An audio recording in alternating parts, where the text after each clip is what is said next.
Buen día, mi nombre es Gabriela Montechiesi, pertenezco al Servicio de Dermatología del Hospital Central de San Isidro y hoy vamos a hablar sobre la piodermitis. Para comenzar, vamos a hablar de la flora de la piel, que es la saprófita normal, la flora habitual, la cual está formada por cocos en toda la superficie corporal, más que nada por Staphylococcus epidermis y Staphylococcus saprophyticus, también por coraniformes, en el caso de los aeróbicos por Corynebacterium minutissimum, y los anaeróbicos por Propionobacterium acnes. También hay esporas, levadiformes, Malassezia furfur. A veces, con frecuencia, puede estar también el estafilococo aureus en individuos sanos en un 20 a 40% en la zona de fosas nasales y también en la zona de área perineal y periumbilical. Y rara vez están presentes el streptococo, incluido el piógenes, Mycobacterium, Acinetobacter, etc. La función de esta flora de la piel normal es la competencia por espacio y alimentos con microorganismos invasores o transitorios. También generar hidrólisis de lípidos, generando ácidos grasos libres, los cuales son dañinos sobre la flora transitoria.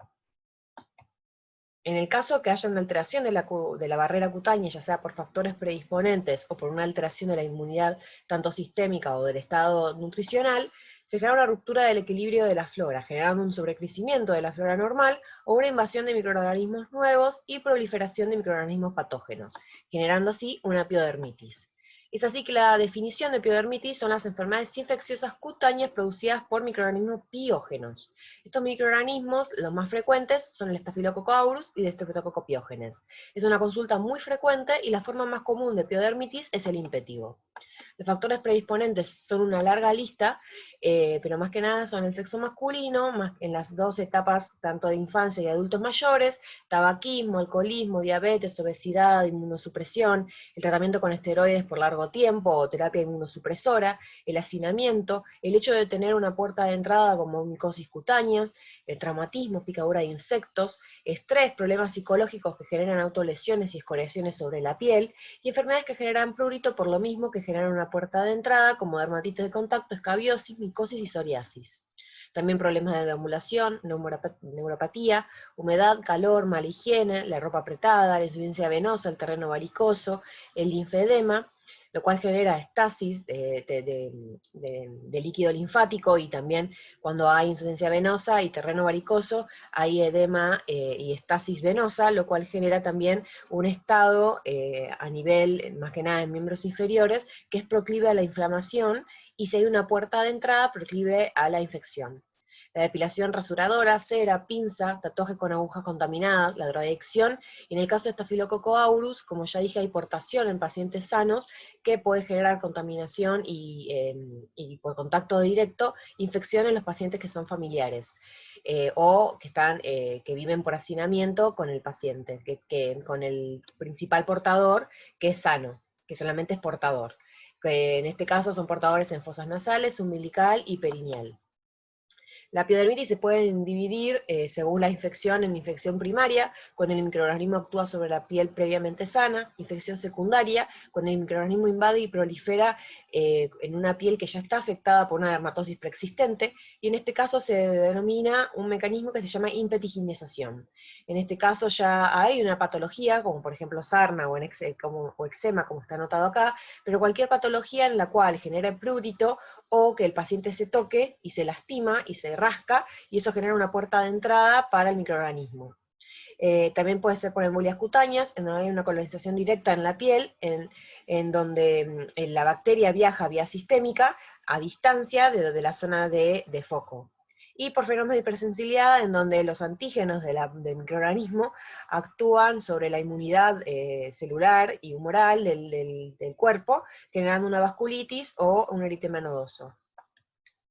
Vamos a comenzar hablando por el microorganismo más común que genera la piodermitis, que es el Staphylococcus aureus. Es un coco gram positivo, como ya dije, un 20-40% de los pacientes lo poseen como portación normal en la fosa nasal, zona umbilical y área perineal, y genera como mecanismos patogénicos la beta-lactamasa y otras enzimas, y también la toxina exfoliativa que genera el síndrome de piel escaldada.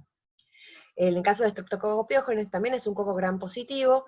Los que generan las piodermitis son los del grupo beta-hemolítico, y genera también enzimas y toxinas que son la eritrogénica, que genera la escarlatina, y la streptolicina o antigénica. Es así que la epidermitis se puede también clasificar según el efecto directo del microorganismo propio, o por toxinas, las cuales son generadas por el microorganismo. Estas toxinas también son generadas ya sea por el Staphylococcus aureus, Streptococcus pyogenes, y el efecto directo por los mismos patógenos. En cuanto a los factores predisponentes de la estafilocóxica, son las mismas que ya dije, pero más que nada la aportación nasal, umbilical y área perineal, los antecedentes de internación, la drogadicción intravenosa, el higiene, el hacinamiento, la dermatosis preexistente, y la diabetes y obesidad, y la inmunosupresión. Esto sumado a las propiedades patogénicas del Staphylococcus aureus, que son las toxinas, las enzimas y la resistencia a penicilinas, debido a la producción de penicilasas, genera la epidermitis estafilocóxica. Esta epidermitis puede ser por efecto directo, ya sea anexiales o extraanexiales agudas y crónicas, y las generadas por toxinas, donde está el síndrome de piel escaldada, la escarlatina estafilocóxica, el síndrome de shock tóxico y el impétigo ampollar. En el caso del mecanismo directo y mecanismo indirecto, el mecanismo directo ya dije que se divide en anexiales y extraanexiales. En el caso de anexiales pueden ser agudas o crónicas, en el caso de agudas está el limpétigo, la foliculitis superficial u osteofoliculitis, el forúnculo o forunculosis, antrax, onixis y perionixis, y las anexiales crónicas, hidradenitis supurativa, acné conglobata, psicosis vulgar, foliculitis hipertrófica de la nuca o acné queloide, celulitis disecante del cuero cabelludo y la foliculitis decalvante. En el caso de las extraanexiales, se ven en agudas como sepsis y en crónicas como pseudomicetoma. En el caso de indirectos, como ya las nombré, son extraanexiales siempre, y está el impétigo ampollar, el síndrome estafilocóxico de piel escaldada, la escarlatina estafilocóxica y el síndrome de shock tóxico. Vamos a comenzar con las estafilocóxicas anexiales agudas. Para comenzar está el impétigo, que es una infección bacteriana superficial que se disemina por contacto directo. Según la presentación clínica se puede dividir en impétigo vulgar o costroso, que es el más frecuente que se ve, es más común en niños, más que nada en verano y a principios de otoño. Y en el caso de Streptococcus pyogenes es el que más genera el impétigo vulgar o costroso, pero también el Staphylococcus aureus lo puede generar ya sea solo o conjunto con el Streptococcus pyogenes en un 20%. Luego también el impétigo apoyar, que es bastante infrecuente, y es causado por Staphylococcus aureus, pero también puede generarse por el Streptococcus pyogenes en una minoría de casos. Según la aparición se puede vivir en primaria sobre la piel sana o en secundaria sobre una dermatosis preexistente. Los factores predisponentes son similares a todos los que ya nombré, pero más que nada, bueno, la edad preescolar y escolar, los climas húmedos y templados, el bajo nivel socioeconómico y la falta de higiene y hacinamiento. En el caso del impétigo apoyar, como ya dije que es el vulgar o costroso, es el 70% de casos de impétigo, es muy frecuente, muy contagioso y autoinoculable. La lesión elemental está formada por pequeñas pápulas eritematosas que rápidamente evolucionan a una vesícula, la cual se suele destechar, y la desecación genera una costra amarillenta que, como tiene aspecto similar a la miel desecada, se llama melisérica, la costra. En el caso de la infección primaria, más que nada en cara y extremidades, con propagación por autoinoculación, dando lesiones a tétans, más que nada a nivel perineal y periumbilical, y como infección secundaria sobre una dermatosis preexistente en cualquier parte del cuerpo por inoculación ante el prurito. Y puede generar adenopatías locales. Acá se puede ver la imagen donde se ven algunas vesículas sobre base eritematosa, algunas ya se destecharon, generando desecamiento con la formación de la costra amarillenta llamada melisérica por el aspecto de miel desecada. Acá otra imagen con varias lesiones que ya forman una aglomeración compacta, formando una placa, en donde posiblemente hayan habido vesículas, pero estas vesículas tienen pared muy delgada y se destechan fácilmente, generando la desecación del contenido, formando la costra melisérica. Luego, en cuanto al diagnóstico, se da más que nada por la clínica, y se puede realizar un cultivo del contenido líquido de superficie de la lesión, más que nada en un tratamiento refractario, si hay una infección recurrente o en inmunosuprimidos. La biopsia generalmente no se realiza, ya que se hace un diagnóstico más que nada clínico, pero en el caso que se realice, se ve una vesícula subcórnea. En cuanto a diagnóstico diferencial, principalmente con herpes simple, varicela, dermatofitosis, eczema aguda y enfermedades ampollares. Ahora comenzamos con foliculitis superficial u osteofoliculitis, que es la invasión del folículo piloso en la porción superficial que se llama osteofolicular. La lesión es una pápula pústula con un pelo en el centro con base eritematosa. Se deseca en costra, tiene leve prurito o es asintomática, puede ser aislada o agrupada, y se localiza más que nada en extremidades y en cara, más que nada en la zona de barba, en cuero cabelludo y tronco. Las complicaciones son poco frecuentes y puede generar celulitis o adenitis. Luego está la foliculitis profunda que se extiende más allá del ostium folicular, y la lesión elemental es la misma, una pústula con el pelo central, pero la base se encuentra más infiltrada y más eritematosa, más indurada. Y a la vez, si sigue invadiendo más profundidad y el tejido perifolicular, se genera un forúnculo que lo vamos a ver a continuación. Acá se puede ver la imagen de la pústula sobre una base eritematosa con el pelo central, acá otra imagen más cercana, y acá sí se pueden ver varias pústulas, algunas ya destechadas, con desecación del contenido con la formación de la costra melicérica. Acá una imagen que ya se está formando el forúnculo, se ve bien la base indurada e infiltrada, eritematosa, con la pústula central. El diagnóstico es clínico y obviamente los factores predisponentes, que son el rasurado, la cera, el roce reiterado, la depilación, la humedad, la obesidad, y etcétera, son todos los factores predisponentes que ya nombré. Se puede pedir un laboratorio donde se ven los factores de inflamación aumentados, como la eritrosedimentación aumentada y leucocitosis. En cuanto a los diagnósticos diferenciales, más que nada la toxicidad medicamentosa, la dermatosis folicular, la foliculitis por injuria física o química, etcétera. Luego pasamos al forúnculo, que como ya dije es el compromiso profundo del folículo filoso, pero ya compromete el tejido perifolicular, y tiene un carácter necrosante. La lesión elemental ya pasa a ser un nódulo o tubérculo, y este nódulo es eritematoso, de superficie eritematosa, dolorosa, y la zona central muchas veces se necrosa y se absceda, generando lo que se llama el clavo, que es un tejido amarillento negruzco adherido. Esto deja cicatriz residual, ya que es más profundo el compromiso, y no posee síntomas sistémicos. Se localiza más que nada en las zonas de roce, como los pliegues, axilas e ingles, nuca, cuello, glúteo, espalda, cara y el conducto auditivo externo. La forunculosis es cuando hay varios folículos pilosos y tejidos perifoliculares sucesivos o simultáneos al mismo tiempo. Los factores predisponentes son más que nada la obesidad, diabetes e inmunosupresión, y obviamente la aportación nasal, periumbilical y perianal que el Staphylococcus aureus posee. Acá se puede ver la imagen en donde está esta base indurada, eritematosa, con una zona central amarillenta, costrosa, que se llama el clavo, o sea, el clavo del forúnculo. Acá una imagen a nivel de la nariz, donde se puede ver bien que el compromiso es bien profundo, con una base indurada, y la pústula central. Acá varios forúnculos, generando así la forunculosis. Lo mismo acá en la pierna, donde se puede ver bien la imagen del clavo, de esa superficie amarillenta, costrosa, necrosada en centro. Acá a nivel interglúteo y perianal.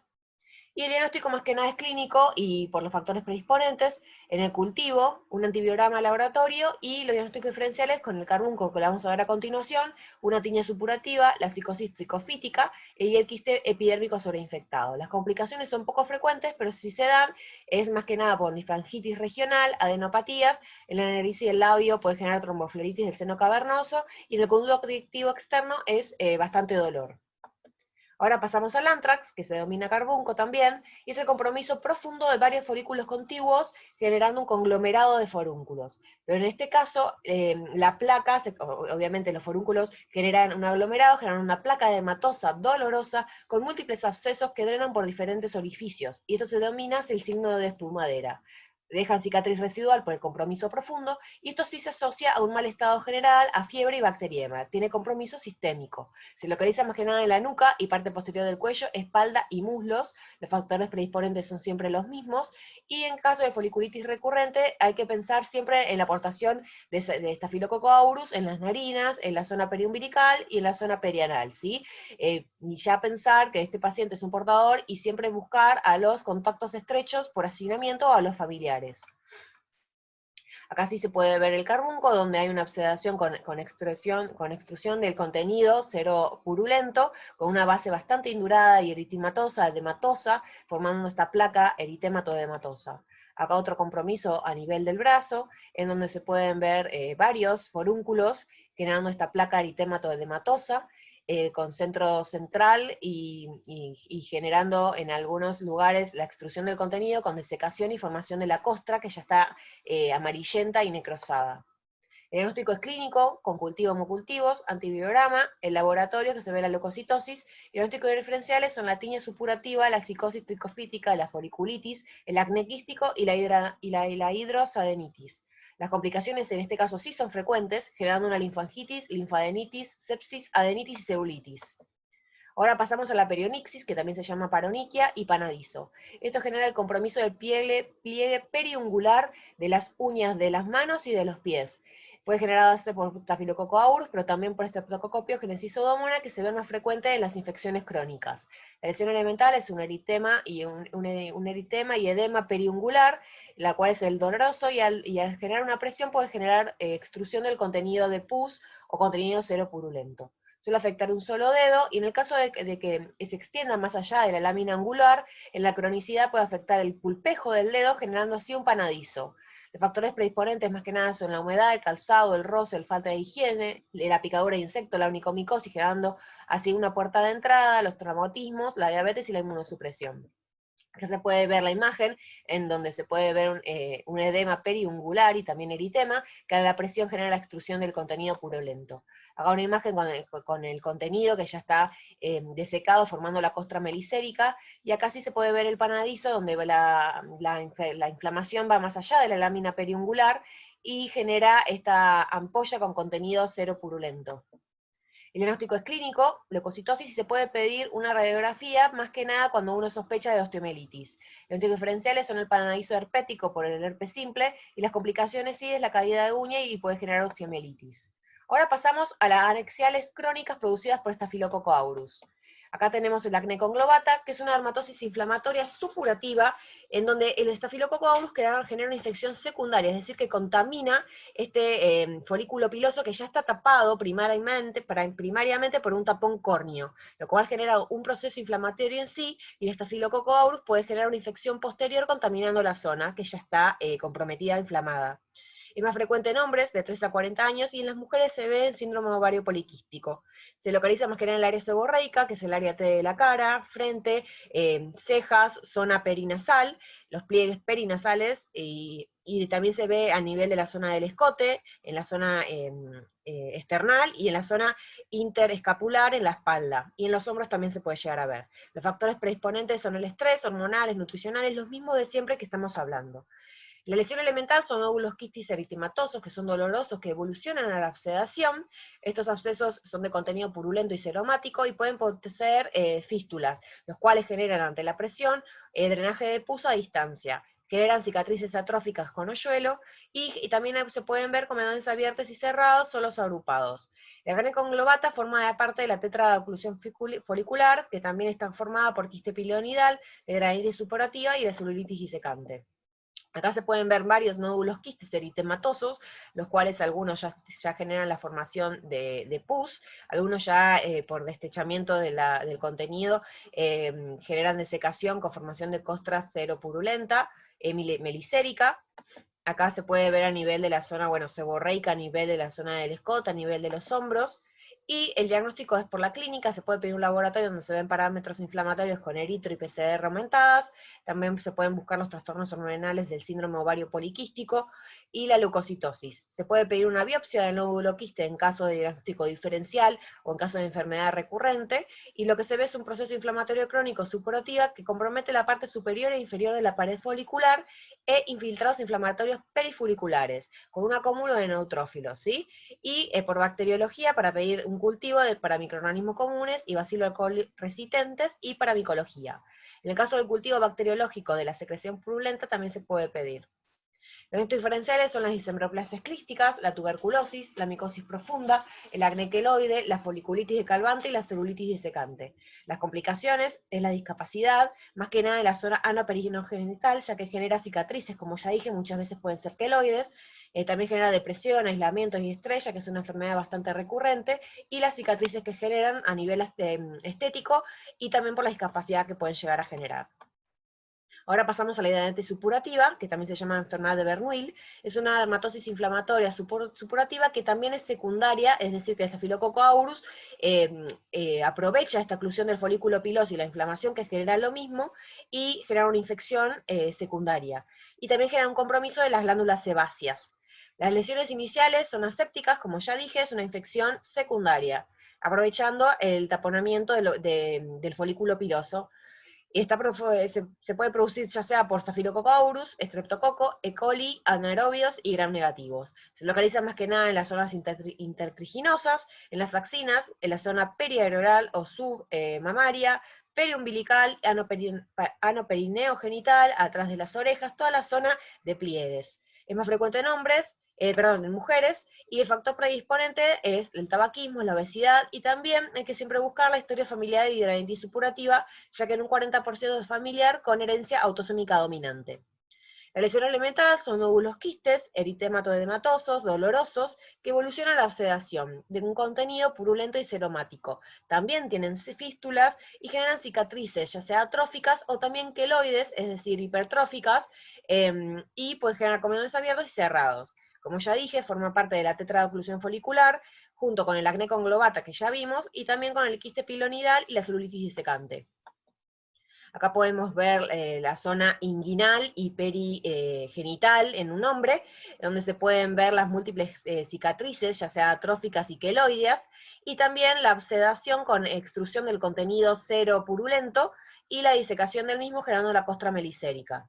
Acá a nivel genital en una mujer, donde se pueden ver las cicatrices atróficas y queloideas, que la verdad que generan una bastante discapacidad y dolor en el paciente, donde se puede ver la sedación de múltiples abscesos, generando la extrusión del contenido cero purulento, y la desecación generando la costra melicérica.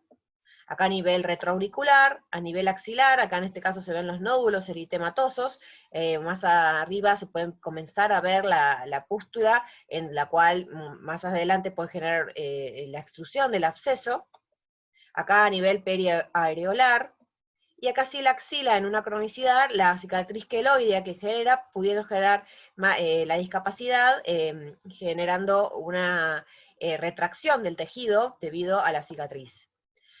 Hay que buscar siempre enfermedades asociadas a la hidradenitis supurativa, más que nada el síndrome metabólico, la diabetes, las enfermedades inflamatorias del intestino, epidermo gangrenoso, la artritis, la anemia, la disfunción renal, y también siempre buscar en la cronicidad los carcinomas epidermoides, el síndrome ovario poliquístico de la mujer, y depresión y ansiedad, y pues llegar al suicidio. Siempre los pacientes con hidradenitis supurativa hay que recomendarles el tratamiento psicológico debido a la discapacidad funcional y estética que poseen. El diagnóstico es mediante la clínica, más que nada por la localización en áreas intertriginosas, y las lesiones típicas, que son los nódulos dolorosos, los abscesos y las cicatrices. Posee múltiples recurrencias y se puede realizar una biopsia y cultivo ante sospecha diagnóstica y por las complicaciones que puede generar, por ejemplo, el carcinoma epidermoide, y pedir una ecografía más que nada para estadificación, para isolar las fístulas y el compromiso a nivel profundo. Los diagnósticos diferenciales son la foliculitis, los forúnculos, los abscesos simples, el carbunco, las erisipelas y celulitis, y la manifestación de enfermedad de Crohn cutánea, que también genera fístulas perianales. Y obviamente para buscar las neoplasias primarias o secundarias, el linfogranuloma venéreo, la actinomicosis y la tuberculosis cutánea. Las complicaciones, como ya dije, son más que nada debido a la fibrosis que genera la cicatrización de esta inflamación crónica, y genera obstrucción linfática, linfedema, puede generar elefantiasis escrotal, fístulas ureterales, vesicales, rectales y peritoneales, el carcinoma de células escamosas, por eso siempre hay que hacer una biopsia de lesiones antiguas, sepsis, bacteriemia, anemia, hiponatremia, amiloidosis y falla renal. Ahora pasamos a la psicosis vulgar, que es la infección subaguda crónica del folículo piloso de la barba. Está ubicado en la barba y también en el bigote, pero también puede comprometer el cuero cabelludo.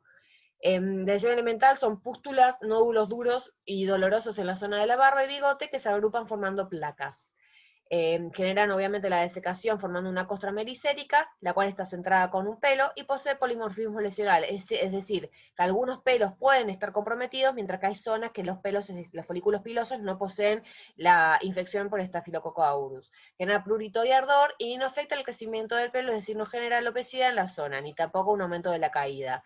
Se localiza también en la barba, es más frecuente en la barba y en el bigote, y menos frecuente en las cejas, pestañas, axilas y pubis. El diagnóstico es clínico, se puede pedir un laboratorio y cultivo, y los diagnósticos diferenciales son la psicosis tricofítica, producida por los hongos, el acné y el eczema de la barba. Acá se puede ver bien el compromiso del folículo piloso, generando una placa eritematoedematosa con pústulas, que si se ve bien, se ve en el centro del centro de la pústula hay un pelo, y el diagnóstico, Ahora pasamos a acné queloide, que es otra anexial crónica, que también se llama foliculitis esclerosante de la nuca, que es una inflamación crónica de la zona profunda del folículo peloso y de la zona perifolicular. La etiología es desconocida, pero obviamente como factores predisponentes son el tabaquismo, la diabetes, obesidad y lipemia ambientales como el estrés, los infecciosos, dermatosis folicular oclusiva y las características raciales, y es importante ya que es muy frecuente en varones de raza negra. Se localiza en la zona, en la zona occipital de la cabeza y la zona posterior del cuello, pero puede comprometer otras zonas del cuero cabelludo. Los factores predisponentes, sí, en este caso son el pelo rizado, el afeitado, el uso de cosméticos capilares, los traumatismos reiterados, la fricción, los fármacos anticonvulsivantes, la constitución ya seborreica del paciente, el síndrome metabólico, el cuello corto, la fricción local y el estrés físico-emocional, como ya dije. La lesión elemental son pápulas y pústulas y nódulos eritematosos, los cuales confluyen formando una placa eritematoedematosa que es bastante engrosada e indurada, que recuerda al aspecto queloide. Genera abscesos y fístulas, y sí genera fibrosis, pudiendo generar alopecia cicatrizal. En este caso vemos múltiples pápulas y nódulos que se aglomeran formando esta placa, que si uno la toca está bastante indurada, por lo cual recuerda la cicatriz queloide, y en el centro se puede ver que algunas poseen pústula con el pelo central, ya se puede comenzar a ver que genera fibrosis, porque está bastante indurada, con una pérdida del cabello en la zona. El diagnóstico es clínico, se puede ver mediante dermatoscopio con una tricoscopía, laboratorio, y la biopsia para buscar la destrucción de folículos y las células gigantes multinucleadas, la fibrosis dérmica con un infiltrado de células plasmáticas. Ahora pasamos a la foliculitis de Calvante, que es otra estafilocóxica anesial crónica, que es la inflamación del folículo piloso crónica que lleva a la destrucción y generando así una alopecia cicatrizal permanente. La etiología, como la misma que el acné queloide, es la obstrucción del folículo, la metabólica ambiental e infecciosa, y obviamente trastornos de la nutrición, trastorno de la inmunidad, y el que asocia más que nada es en el cuero cabelludo, y también puede generarse en la barba y en la piel lampiña. La lesión elemental, lo mismo que el acné queloideo, son pápulas, pústulas, nódulos eritematosos que confluyen formando una placa eritematoedematosa. Pueden generar abscesos y fístulas, y obviamente una queratosis folicular y una fibrosis generando alopecia cicatrizal con pústulas en la periferia. Acá se puede ver el cuero cabelludo a nivel de la zona parietal, generando esta placa indurada, eritematoedematosa. En algunos lugares ya se puede ver que hay obsedación de la misma con desecación del contenido con formación de costra melicérica. El diagnóstico es clínico más que nada, se puede buscar una tricoscopía, laboratorio, y la biopsia se ven estos abscesos con neutrófilos y eosinófilos, la destrucción de los folículos, las células gigantes multinucleadas y la fibrosis dérmica con infiltrado de células plasmáticas. Ahora sí pasamos nuevamente a las extranexiales agudas, pero que generan compromiso extranexial. En este caso vemos la sepsis y las ocasionadas por toxinas, que vamos a ver a continuación. En el caso de la sepsis, es causada por la bacteriemia de la bacteria que viaja a través del torrente sanguíneo. La clínica son pústulas, gomas, abscesos, y la púrpura, que se llama púrpura purulenta, ya que es una mácula purpúrica, es decir, que no desaparece ante la presión, con un centro blanco purulento. Hay nódulos eritematosos no supurativos, con múltiples en el tronco, y el mal estado general con fiebre. Se localiza más que nada en miembros y en troncos. Los factores predisponentes más que nada son trastornos de la inmunidad, diabetes, enfermedades crónicas y tabaquismo. En el caso de las extranexiales agudas producidas por las toxinas estafilocóxicas, se produce ya que estas toxinas son epidermolíticas y generan desprendimiento subcórneo de la capa granulosa. Estas toxinas actúan como superantígenos, y hay desencadenantes o agravantes de enfermedades como psoriasis en gota y la dermatitis atópica. Los cuadros que ya nombré varias veces son el limpético ampollar, el síndrome estafilocóxico de piel escaldada, la escarlatina estafilocóxica y el síndrome de shock tóxico. Empezamos por el impétigo ampollar, que es generado por la toxina epidermolítica, que es una proteasa serina, la cual se une a la hemoglobiina 1. La hemoglobiina 1 es una proteína que une a los queratinocitos, y esta toxina, al unirse a la hemoglobiina 1, genera alteración de su función, generando una separación de los queratinocitos y acantólisis, generando así una ampolla flácida sobre la epidermis superficial. Se clasifica en primario, en el caso que la infección sea sobre piel sana, y en secundario cuando ya hay una dermatosis preexistente. El impétigo ampollar sucede en niños pequeños y en lactantes, se transmite vía persona, por manos y secreciones nasales, por eso es importante identificar bien al portador sano que posee Staphylococcus aureus en la zona perineal, zona periumbilical y en las fosas nasales. La clínica también está acompañada con fiebre y mal estado general. En el caso del impétigo ampollar, como ya dije, es una forma muy poco frecuente del impétigo. La forma más frecuente del impético, como ya había nombrado, es el impétigo costroso o vulgar, que lo genera más que nada el Streptococcus pyogenes, que vamos a ver a continuación, pero el Staphylococcus aureus también lo puede generar. Afecta más que nada a lactantes y niños, y como ya dije, la toxina se une a la hemoglobina 1 generando la acantólisis. La lesión elemental es una ampolla flácida, ya que está a nivel superficial y genera la acantólisis, y al romperse obviamente genera una erosión y con desecación la formación de la costra melisérica. En el recién nacido está en la zona del pañal alrededor del muñón del cordón umbilical, y en los niños mayores en la zona de la cara. Acá se puede ver la zona de la axila con múltiples ampollas, las cuales, como vemos, ya están destechadas porque son son flácidas, es decir, que tienen la pared muy delgada. A nivel periumbilical y peri del cordón umbilical. Y el diagnóstico es clínico, se puede pedir un laboratorio donde hay un aumento de los reactantes de fase aguda, se puede pedir un cultivo, más que nada para sospecha diagnóstica, donde se ve el cocogram positivo en racimo, y el test de sangre donde se ven las células grandes, que son las células acantolíticas, y por biopsia, ante una sospecha diagnóstica y diagnóstico diferenciales, donde se ve la ampolla epidérmica. Diagnósticos diferenciales son las enfermedades ampollares, la dermatitis por contacto irritativa, la sífilis, pápulos costrosas, y las tiñas inflamatorias, el herpes simple y la dermatitis herpetiforme.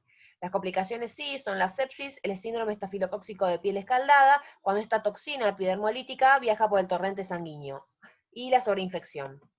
Ahora pasamos a este síndrome estafilocóxico de piel escaldada, con la cual es una enfermedad eritematoampollosa muy poco frecuente. En el recién nacido es llamado síndrome de Ritter, y también genera afectación en niños menores de 6 años. En los adultos también se puede ver, más que nada, insuficiencia renal, neoplasia, inmunosupresión, alcoholismo, HIV y diabetes. La etiología, como ya dije, es cuando esta toxina epidermolítica viaja a partir de un foco sanguíneo y viaja por el torrente sanguíneo y genera efecto en otra zona del cuerpo lejos del foco séptico, del foco de infección. En cuanto a la clínica, se divide en 3 fases: en fase eritrodérmica, ampollosa y descamativa. En la fase eritrodérmica hay una hiperestesia cutánea al principio, del cual es un dolor difuso, muy sensible a la palpación, es decir, que ante un mínimo, un mínimo tacto, ya el niño ya empieza a llorar y a sufrir por el dolor. Se localiza en cualquier parte del cuerpo, pero más que nada en las zonas de fricción y en las zonas flexoras. Es un eritema brillante diseminado, con siembra posterior de pequeñas pápulas de aspecto esquelatiforme. Se acompaña con fiebre y mal estado general, y luego la fase ampollosa es que este eritema ya comienzan a haber ampollas, cerosas estériles y translúcidas, que al romperse generan zonas extensas de erosión, denudadas y húmedas. Obviamente el signo de Nikolsky es positivo, ya que la zona es bastante superficial, el compromiso es superficial, es decir que al generar una presión una presión al tacto, se genera la ampolla en la zona donde se genera la presión. Luego está la fase descamativa, con desprendimiento de grandes formaciones laminares, y luego está el proceso de curación, las cuales no dejan secuelas cicatrizales. La lesión elemental, al comienzo, como dije, es el eritema difuso doloroso, el cual progresa a la formación de ampollas flácidas que se rompe generando grandes zonas de erosiones, y luego la formación de costras y descamación. No suele afectar las mucosas, pero puede haber rinorea purulenta y conjuntivitis. Acá podemos ver el compromiso generalizado con un con un compromiso eritematoso y edematoso de la piel, con la posterior descamación. Acá podemos ver el compromiso a nivel de la cara y a nivel del cuello, la zona flexora, donde se pueden ver, sobre el eritema estas ampollas, las cuales son flácidas, que se pueden romper, generando la desecación con la formación de costra melisérica en la posterior descamación. El diagnóstico es clínico, Se puede pedir un cultivo de las lesiones, el cual es negativo, ya que, como ya dije, no es producido por la bacteria, sino por la toxina, y sí es positivo en caso que esta zona sea sobreinfectada. Obviamente es positivo en el foco de distancia, en donde sí está el microorganismo, más que nada en la orofaringe, en el cordón umbilical o en la nariz. Se puede pedir un laboratorio donde se ven los factores de inflamación aumentados, y una biopsia no se realiza ya que se hace más que nada por la clínica, pero en casos sospechosos o una infección reiterativa o refractaria al tratamiento, se ve la ampolla epidérmica en la capa granulosa, porque ya dije que la toxina epidermolítica actúa contra la desmogleína, creando así un despegamiento de los queratinocitos y separación de los mismos con acantólisis, creando la ampolla flácida. Los hemocultivos son negativos, ya que esto es por transmisión de la toxina vía sanguínea. Los anticonferenciales son el síndrome de Steven-Johnson, el síndrome de Leigh, la escarlatina, el eritema multiforme, la enfermedad de Kawasaki y el síndrome de shock tóxico. La fase de exfoliación también hay que tener en cuenta el neto, necrosis epidérmica tóxica, el impétigo ampollar, la erisipela ampollar, el pénfigo sifilítico y las enfermedades ampollares. Y obviamente las que ya dije, la sifilis papulocostrosa, las tiñas inflamatorias, el herpes simple y la dermatitis herpetiforme. Las complicaciones sí son bastantes, con deshidratación y desequilibrio electrolítico, el control deficiente de temperatura, la septicemia, su infección y celulitis y falla renal. Ahora pasamos a la escarlatina estafilocóxica, que es la diseminación hematógena de la toxina exfoliativa del Staphylococcus aureus y las enterotoxinas. Es poco frecuente, afecta a niños menores de 10 años, y la lesión elemental es luego de un periodo de incubación de 2 a 4 días, con posterior síntomas y signos de la enfermedad, generando un eritema difuso, con máculas y pápulas eritematosas, que evolucionan a descamación comenzando por la cara, y que sigue comprometiendo el cuerpo en zona descendente. Puede estar comprometido con fiebre y adenomegalias, y no posee enantema, no posee compromiso de la mucosa oral. Acá se puede ver bien las máculas y en algunos lugares con pápulas, eritemato dematoso a nivel del tronco y de miembros superiores y del cuello. Acá se puede ver la fase de descamación, y el diagnóstico es clínico, laboratorio y por cultivo faríngeo.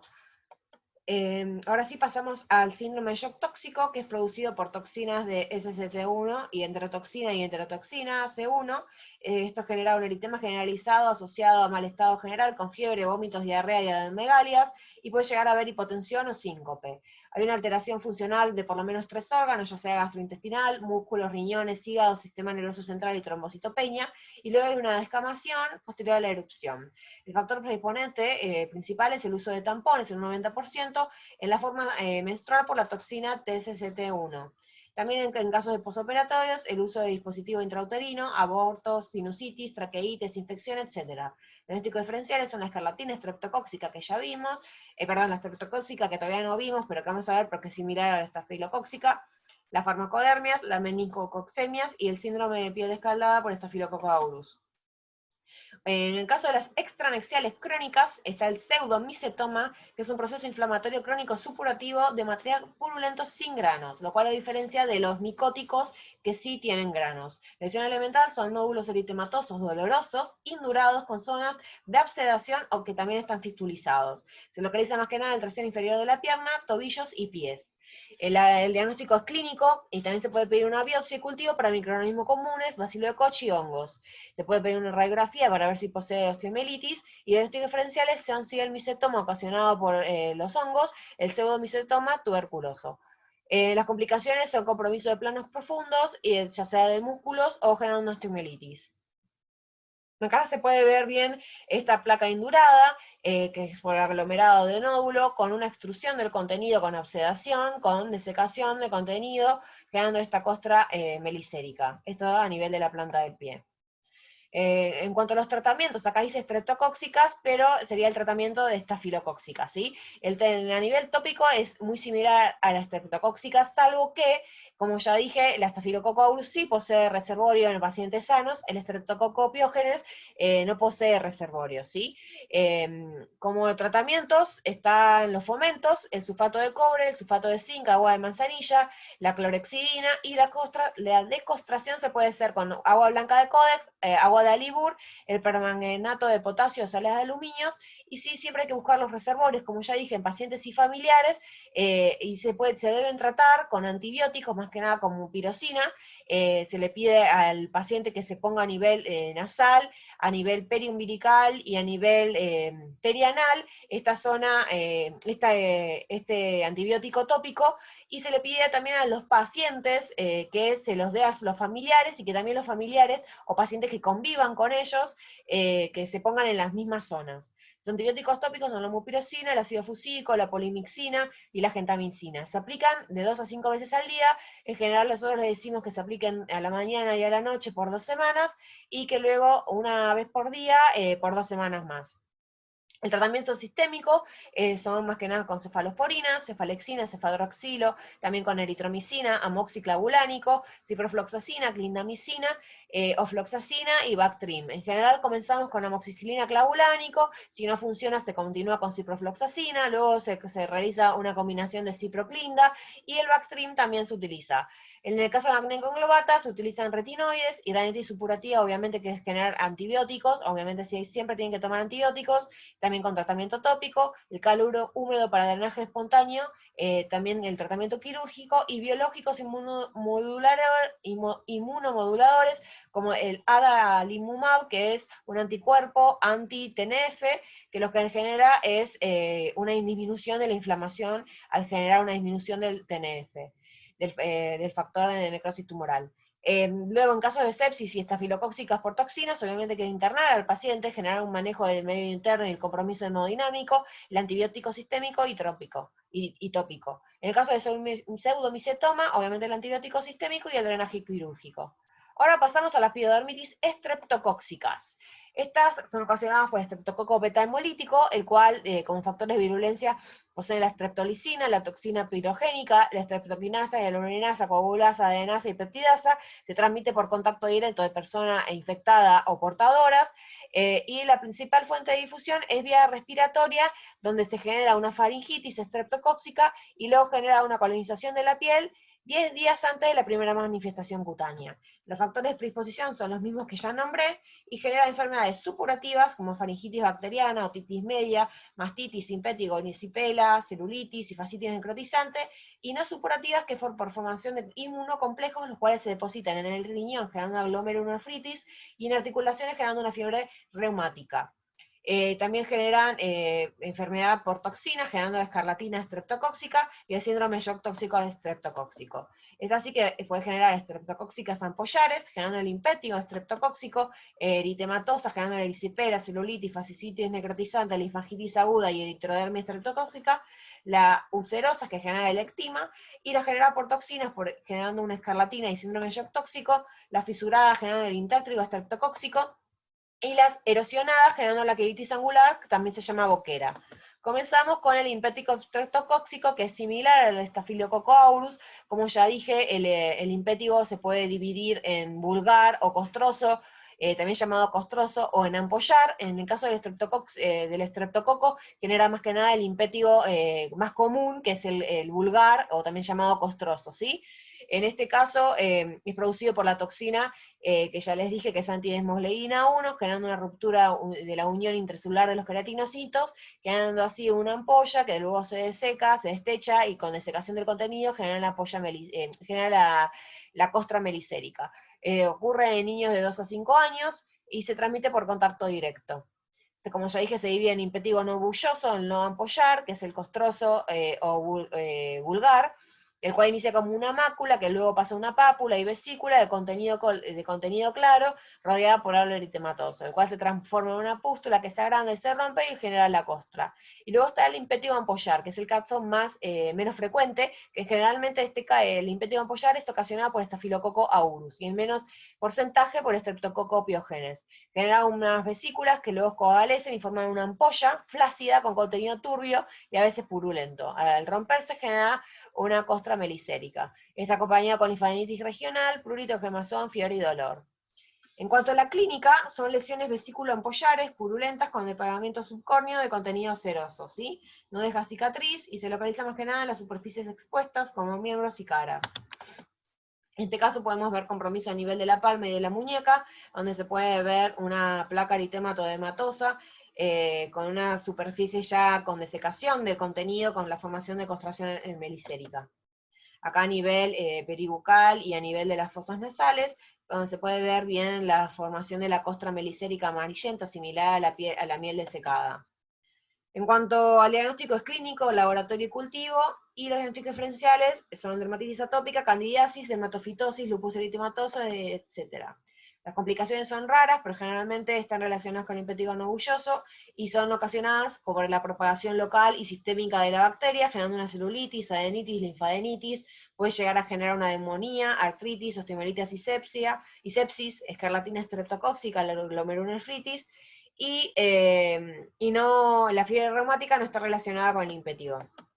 Pasamos a la erisipela, que es una infección aguda que afecta solo la dermis superficial con edema y linfagitis regional. Puede estar precedida de fiebre. La etiología es el streptococo beta hemolítico del grupo A, más que nada, pero también puede estar ocasionada por otros grupos de streptococos. Menos frecuente por estafilococo aureus y bacilos gram negativos. Afecta tanto a los niños como ancianos, se transmite por contacto de persona a persona, y a partir de una colonización de la piel y el tracto respiratorio. Se localiza más que nada en miembros inferiores y en la cara, formando la ala de mariposa. Y en los recién nacidos, la región umbilical. Los factores predisponentes son más que nada los traumatismos y las zonas de entrada. La lesión elemental es una placa eritematodermatosa caliente, brillante y indurada, generando este aspecto de piel de naranja, dolorosa al tacto, y está bien delimitada. Se puede ver bien la piel sana y la piel enferma. Lo que sí hay que remarcar que es una placa, ¿sí? Es una lesión sobrelevada de la piel, con límites netos.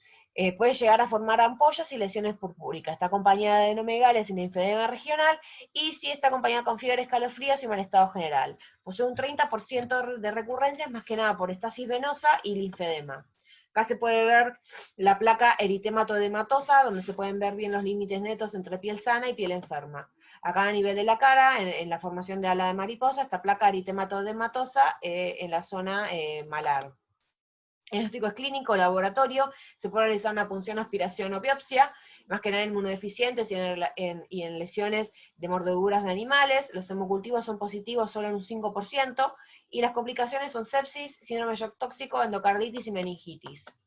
En caso de la celulitis, es una infección aguda del tejido celular, de la piel, que se extiende más allá de la dermis superficial, comprometiendo la dermis profunda y el tejido celular subcutáneo. La etiología es streptococo beta hemolítico del grupo A, y menos frecuente el estafilococo aureus meticilina resistente y la Haemophilus influenzae.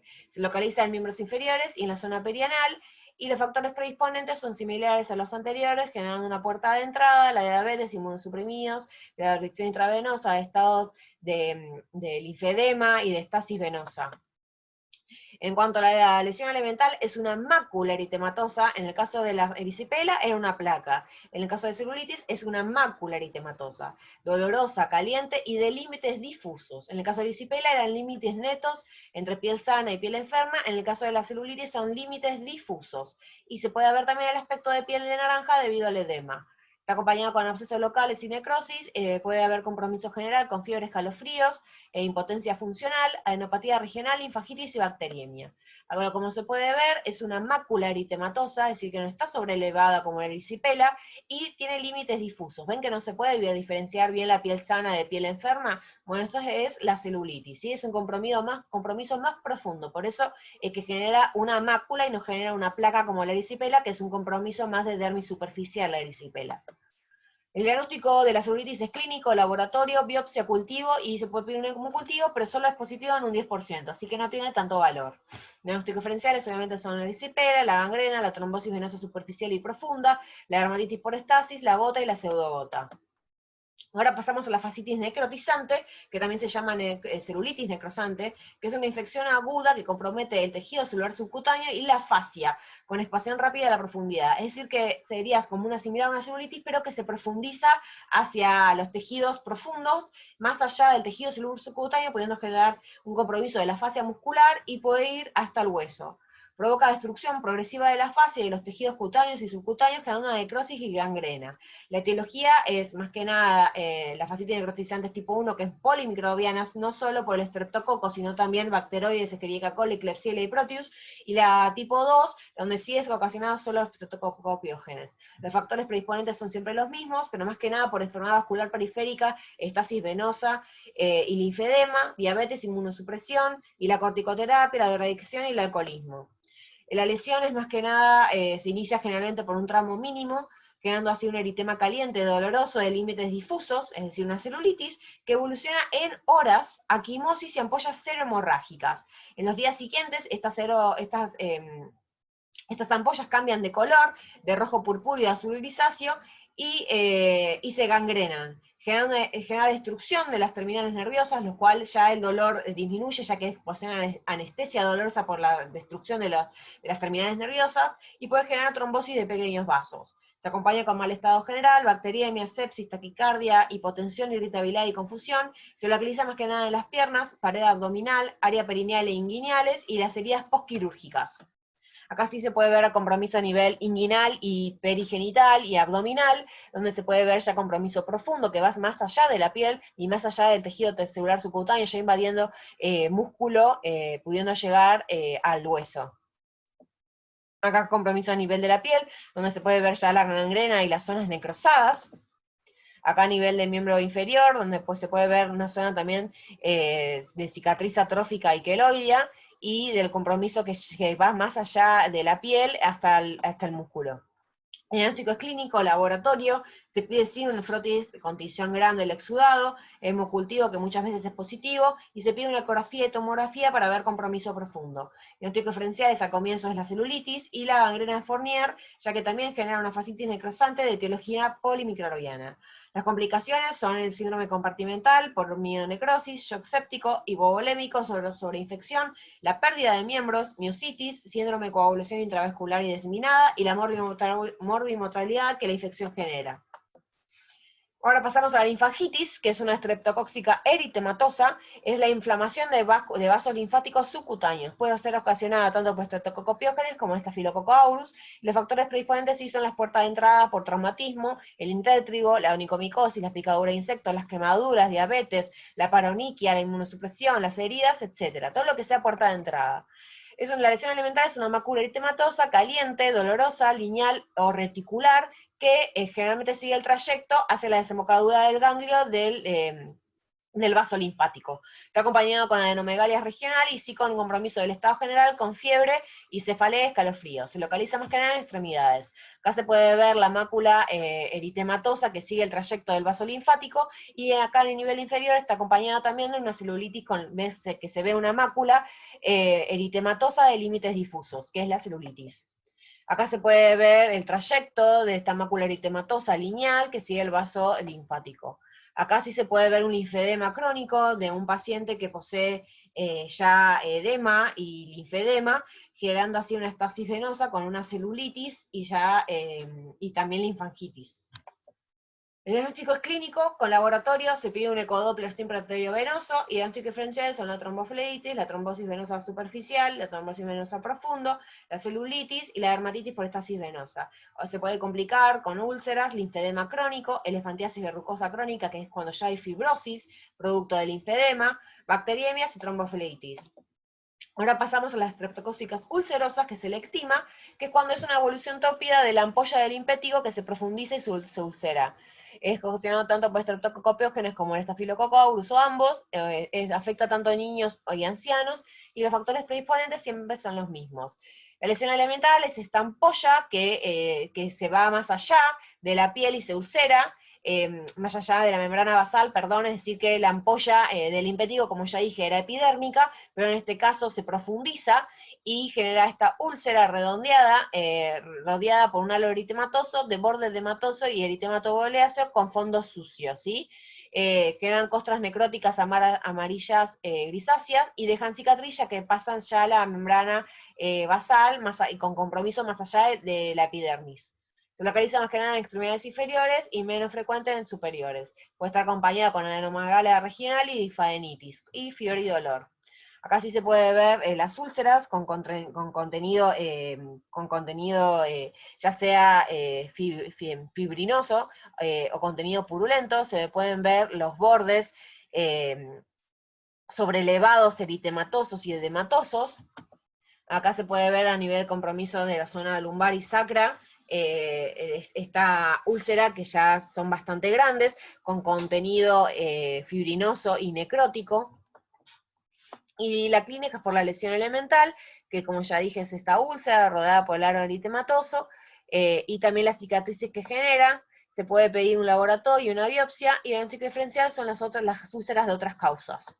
Ahora pasamos a estreptocóxicas por toxinas, que es la escarlatina, que es ocasionada por la toxina eritrogénica y piogénica. Afecta a niños de 4 a 10 años y se transmiten por persona a persona, frecuente vía respiratoria, luego de una faringitis estreptocóxicas. También se puede ocasionar luego de una infección de una herida o sepsis puerperal, y en casos excepcionales a partir de un impétigo.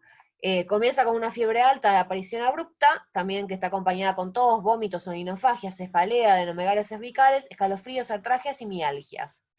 Luego hay un enantema, que es una faringe con color rojo intenso. En los primeros, también hay compromiso de la lengua, que pasa por estar blanca y suburral, las cuales luego las papilas se hipertrofian y se proyectan a través de esta capa blanca, lo cual genera este aspecto de frutilla blanca, que luego se desprende en la superficie y genera una lengua con tono rojo brillante, lo cual se llama lengua de fresa. Y está acompañada con linfadenopatía, submandibular bilateral. Acá se puede ver una imagen de esta lengua roja, eritematosa, generando un aspecto de frambuesa. Acá una imagen donde se puede ver la lengua frambuesada y también el enantema a nivel del paladar duro y blando. Este enantema está acompañado por el exantema, que es un eritema que desaparece de la presión, la cual también puede acompañarse con micropápulas, el cual persiste por 4 a 5 días. Comienza en la cabeza y el cuello y luego se extiende rápidamente al tronco y luego en las extremidades. Se descama generalmente luego de 3 a 4 días, comenzando en la cabeza y luego siguiendo por el tronco y extremidades, y se puede ver más eritema a nivel de los pliegues, y también está acompañado con palidez peribucal. Se puede ver el signo de Pastia, que son petequias en los pliegues. Acá se puede ver bien el eritema a nivel bimalar, a nivel del tronco, y el diagnóstico es clínico, laboratorio, y el diagnóstico diferencial, la escarlatina estafilocócica, la mononucleosis infecciosa, el citomegavirus, el sarampión. Las complicaciones son la neumonía, biocarditis, hepatitis, glomerulonefritis, pielorromática, pericarditis y meningitis. Otras estreptocóxicas son la fisurada, que genera intétrigo y quelitis angular, más que nada en niños menores de 5 años, por factores predisponentes de higiene defectuosa, el uso de pañal, dermatosis preexistente, diabetes e inmunosupresión. El compromiso es en los pliegues, genera un eritema, fisuras dolorosas y costras melicéricas. Se localizan en el pliegue retroauricular, anal y comisura labial, donde se llama quelitis angular o boquera. Genera prurito, ardor y a nivel anal, estreñimiento y encopresis. El diagnóstico es clínico y se puede pedir un laboratorio, y el diagnóstico diferencial es el intertrigo-micótico, la dermatitis seborreica, la psoriasis, la oxiurasis, el abuso sexual y la enfermedad inflamatoria intestinal. Acá se puede ver en compromiso a nivel del cuello, en la zona flexora, con eritema y edema, y con la posterior descamación. Acá a nivel interglúteo y perianal, donde se puede ver el eritema con la posterior descamación. Acá la quelitis angular, y luego pasamos a otra estreptocóxica, que es la dactilitis apoyosa distal, que es la infección que origina una ampolla superficial en el pulpejo de los dedos. Puede estar ocasionado también por Staphylococcus aureus, y la clínica es una ampolla única o múltiple de material acuoso purulento sobre una base eritematosa, el cual por desecación se erosiona, por destechamiento se erosiona, por desecación del contenido genera una costra, y luego una descamación. Genera mucho dolor en el pulpejo de los dedos, y se localiza más que nada en el dedo pulgar. El diagnóstico es clínico, se puede pedir un cultivo, y el diagnóstico diferencial son las ampollas por fricción o quemadura, las toxicodermias, el panadizo herpético, la epidermolisis ampollosa y el impétigo ampolloso. Acá se puede ver una ampolla a nivel del pulpejo del dedo y sobre una base eritemato-edematosa. Acá se puede ver ya el destrechamiento de esta ampolla generando una erosión, Y como vimos, los tratamientos estreptocóxicos a nivel tópico son similares a nivel del Staphylococcus aureus, con mupirocina, ácido fusílico, polimixina y gentamicina, pero en este caso no se observa portación a nivel nasal, periumbilical y perianal como en el Staphylococcus aureus, por lo cual no se genera, no se pide que al portador y a los familiares se pongan el antibiótico tópico en estas zonas. En el caso del estreptococo no posee portación en estas zonas. Pero sí, en las zonas de infección se puede poner estos antibióticos sumado al jabón antiséptico, clorexidina, y a la descostración, lo mismo que el Staphylococcus aureus, con agua blanca de Codex, agua de Libur y permanganato de potasio. En cuanto al tratamiento sistémicos, se utiliza más que nada la penicilina benzatínica, con inyección intramuscular, la penicilina B oral, la amoxicilina, ampicilina, la eritro, y en el caso que haya una infección de Streptococcus pyogenes y Staphylococcus aureus, la ciprofloxacina sola o con clindamicina, y también el amoxiclavulánico, y el Bactrim. En caso de fascitis necrotizante, se realiza con cirugía para eliminar las zonas necróticas y se utilizan generalmente la vancomicina, ceftriaxona, asociadas solas o asociadas a la clindamicina o metronidazol. Y obviamente corregir el medio interno. En el caso de recidiva de celulitis o erisipela, se puede utilizar una profilaxis con penicilina benzatínica, una dosis de 1.200.000 unidades internacionales intramuscular cada 3 semanas por 4 a 6 meses. Bueno, llegamos a la finalización de la clase de piodermitis, espero que hayan entendido todo. Es una clase bastante larga, pero es una consulta bastante frecuente en la práctica diaria, así que es bastante importante. Los saludo y bueno, y nos vemos en la próxima clase, que es ectoparasitosis.